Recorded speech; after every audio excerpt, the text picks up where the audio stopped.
Hello everybody, and welcome to day 2 of the 40-day devotional challenge that I am currently doing.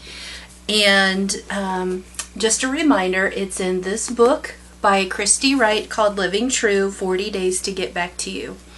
So, as I kind of did a sneak peek of today's chapter, it really hit home with me in light of events that happened in Washington, D.C. last night.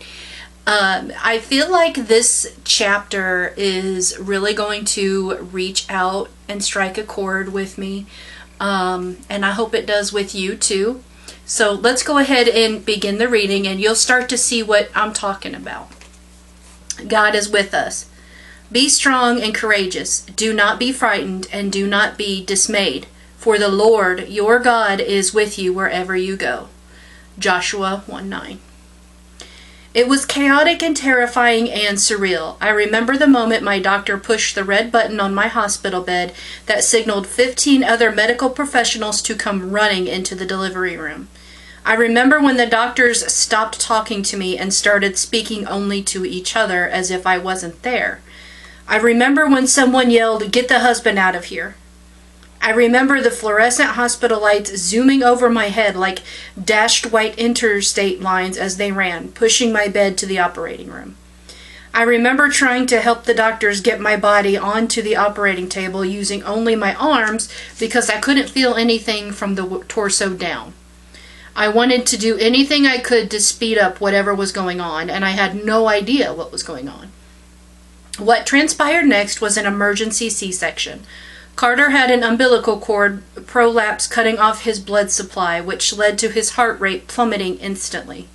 Thankfully, the surgeons and nurses got him out and he was fine. But I didn't know that. Carter wasn't crying, and still, no one was talking to me, no matter how many questions I asked. I was lying on the table, terrified, when another doctor in head-to-toe scrubs rushed through the double swinging doors straight over to me yelling, "I'm here, I'm here, I'm here." I was already scared out of my mind, and now some psychotic doctor was coming at me, and I was helpless on the table to do anything about it. He got about an inch from my face, repeating those same words, "I'm here." With wide, wild eyes and in complete confusion and terror, I yelled back at him, "Who are you?" "It's me, Matt." It was my husband. Because he was wearing surgical scrubs with a mask and cap, I had no idea who he was. Once Carter was delivered safely, the doctors had let Matt come into the operating room to be with me. So who I thought was a terrifying stranger was actually someone who loved me more than anyone in the world. My person was right there with me, literally 1 inch from my face, and I couldn't see it. Fear does that to us sometimes, doesn't it? We can't see clearly because we're afraid and confused. One of my favorite stories in the Bible is when Jesus walks out to his disciples on the water. Keep in mind that these are men who knew Jesus well. They had spent a lot of time together and loved each other. Yet, when Jesus came walking on the water in the middle of the night, they felt like I did, helpless, confused, and terrified. Shortly before dawn, Jesus went out to them, walking on the lake. When the disciples saw him walking on the lake, they were terrified.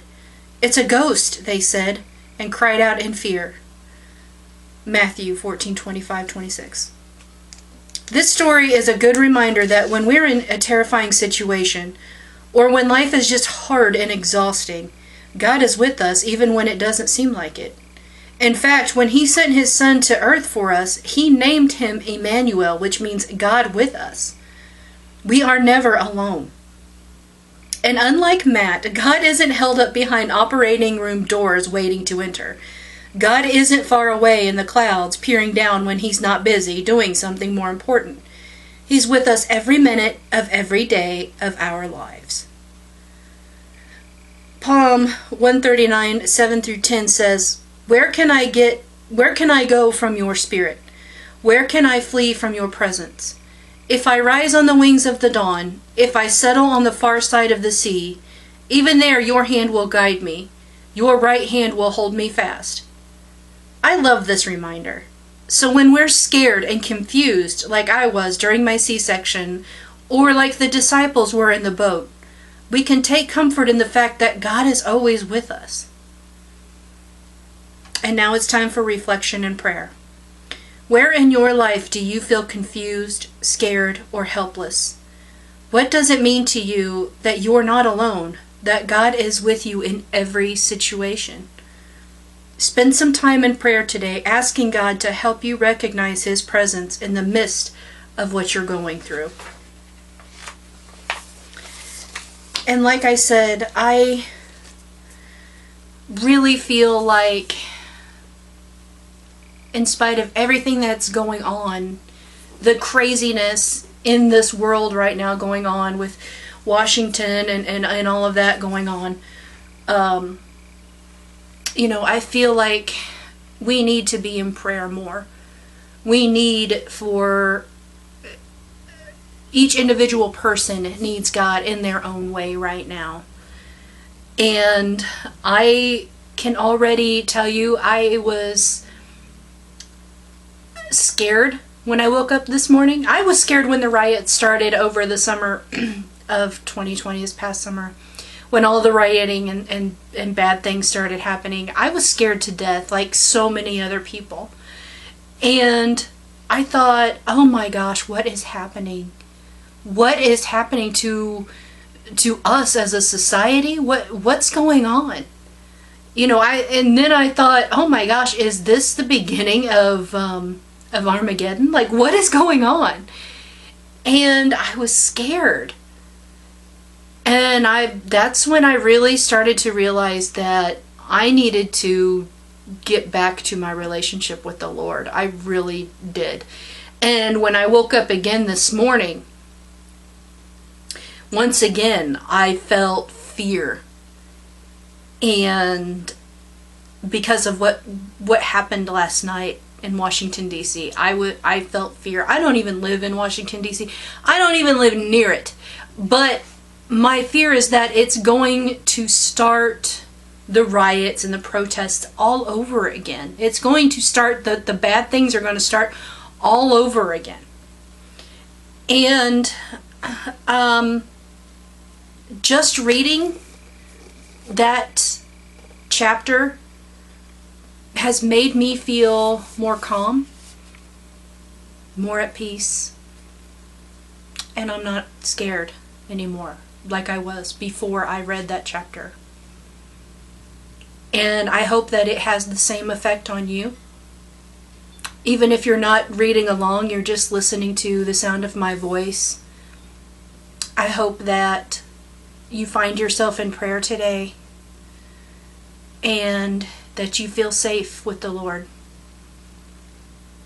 Now, she mentioned a couple of, people that's in her life, her son Matt and her son that was being born by C-section.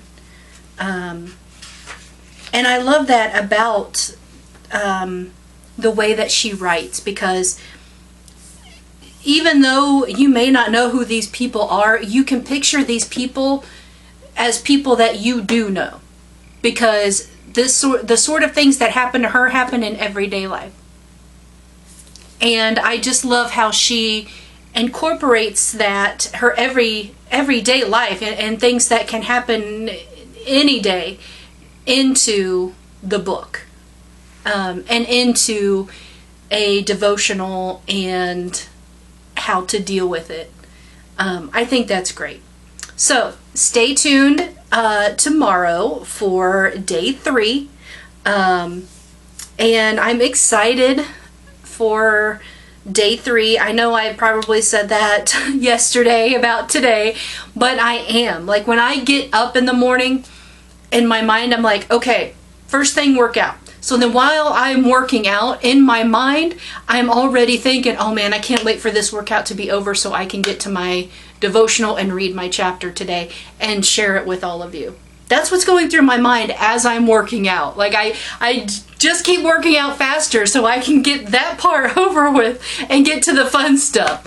So I'm going to end it with this video now. So once again, this is Miss La-Di-Da, and Like I said, I hope you find yourself in prayer today, and I hope that this video brings you just a little bit of peace. Thank you for watching.